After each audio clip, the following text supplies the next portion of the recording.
we are going to discuss conditional constructs in Java. Now, what basically conditional constructs stand for? It is nothing but if till now we have seen sequential programs where we have not checked any kind of condition. But there are cases in real life where we have to uh, say or do something based on a condition. Like a simple example is if it is going to rain, then we have to carry an umbrella or a raincoat. So similar to that, we are supposed to do certain based on some condition, we have to take some decision. So there are in conditional constructs. The very first thing is your if else, and if else if. Now, what does your if stand for? If we will be using when there is a single condition. What is the syntax? You will write if in round brackets, you will write the expression, and in curly braces, the set of statements. Let us take a simple example for simple if.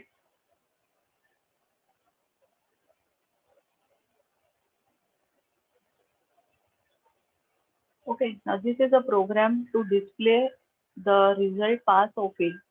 So let's say we are just checking. Right now, I'm just commenting this. So if we only want to check whether the student has passed or failed, then simply what we can do is we can write make use of if we don't want to display fail. Let us assume like that.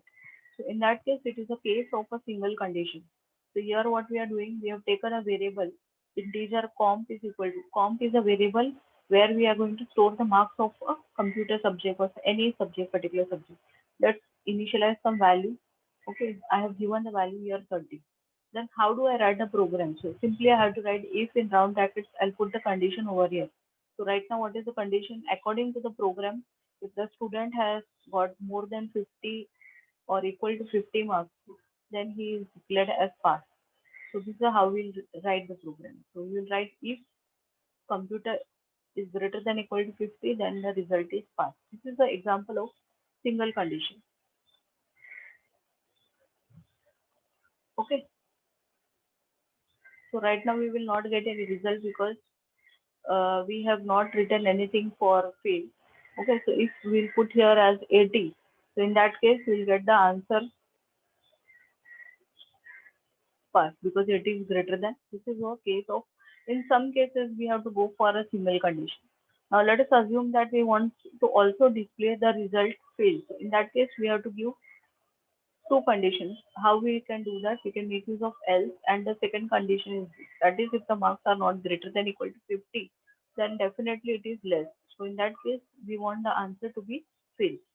Okay. So let's assume we are giving the mark as 30. Compile this.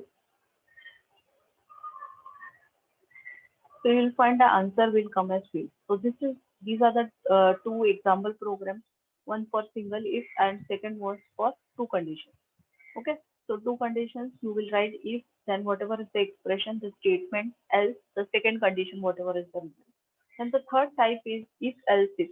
Now if else if you will have multiple conditions. If it is more than three conditions, we will go for if else if. Okay, let us take one small program for this.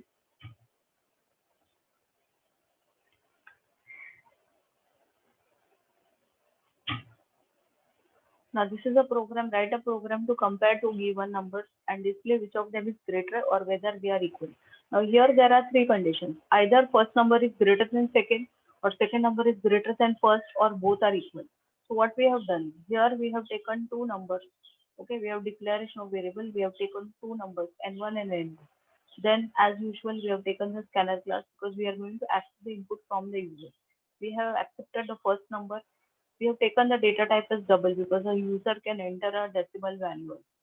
Same way, n2 which is going to be the second number. Now how are we going to write this? So we will have multiple if.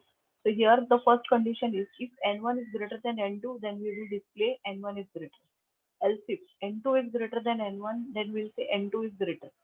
Else if both are equal, this is the last condition because these are the only three conditions which are possible. So we have written both are equal. Okay, so let us run this and see the output.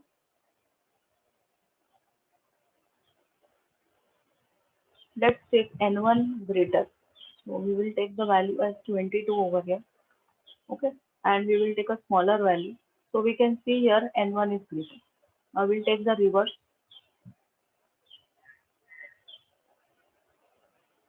Here we will take 3 and we will take 7. So here N2 is greater. And the third condition we will check is if both are equal, that is 3 and 3. So we'll get the answer as both are equal. So this is what is your if else if. Okay, this is your multiple if. So we have one first condition, then the second condition, and the last. If you want, you can write if over here, but that is not required because that is the last condition. Then the next program we will discuss is here if else only. Here there are only two conditions. Write a program to read a number and check whether it is odd or even. So here we are having only two conditions. Either the number is even or it is odd. Even, what is it? If it is divisible by 2, then it is even, otherwise it is odd. So what are we doing? Here we have taken a variable n1 which is an integer. We are accepting n1. Okay. After accepting n1, we are checking. Now there are only two conditions. N1 mod 2. If it is, this is the remainder operator. After dividing n1, if we are getting 0, then we will say it is even. Otherwise, we will say it is odd. Okay. Let us run and see this. So let's put some even number. We will get the answer as even.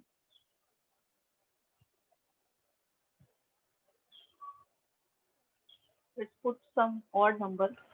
We will get it as odd. Okay. We'll take one more program. Now this is a program where we want to display the result based on average mark. Okay, based on average mark. Now here what is the condition? If it is greater than 75, the result should be distinction. If it is between 60 and 74, the result is first class. Between 45 and 59, second class. 35 and 44, pass class. Less than 35, it is fail. So as you can see here, there are 5 conditions. So always read the question, how many conditions are there? Because it is 5 conditions, you have to write 5 conditions over here. Let's take, we have not accepted the input just to make it simple. So we have said integer a which is equal to 20. We have given some value over here. Now you will be writing 5 conditions. First, second, third, fourth, and fifth one is the else. So as you can see here, first question is greater than 75. So simply you can write average is greater than equal to 75. You can display that it is distinction. Now if it is not greater, then definitely it is less. So then the next condition we can put is average is between 60, means it is greater than 60. So automatically that less than 75 will be checked. Okay. And the result is first same way we have to do it for others, that is greater than 45. So if you see here, between 45, so you can take this range. Okay, first 75 you will write average is greater than equal to 75, average is greater than 60, first class, average is greater than 45, second class, average is greater than 35, pass class, and the last case is fail. So let us give some different values and check how is it working. If we give 80, the first condition it will be matched because 80 is greater than 75, the result will come as distinction.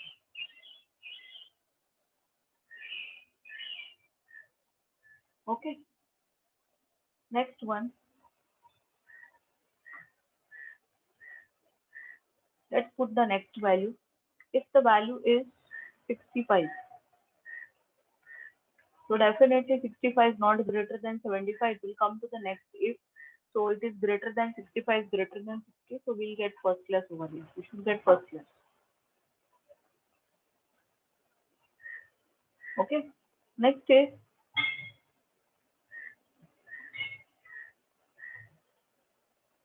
if it is 50, then average is greater than equal to 45. The third case, but this will not be matched. This will not be matched. It will come to the third case.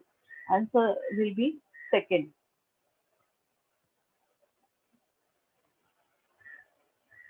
Same way it will continue for the remaining cases. So let's assume if the result is we are entering over here is 40. So this will not be matched.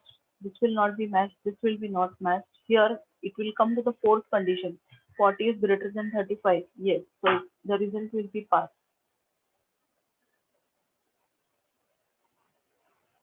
Okay.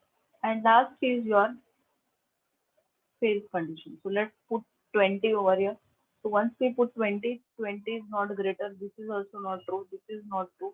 This is not true. So finally the result will be fail.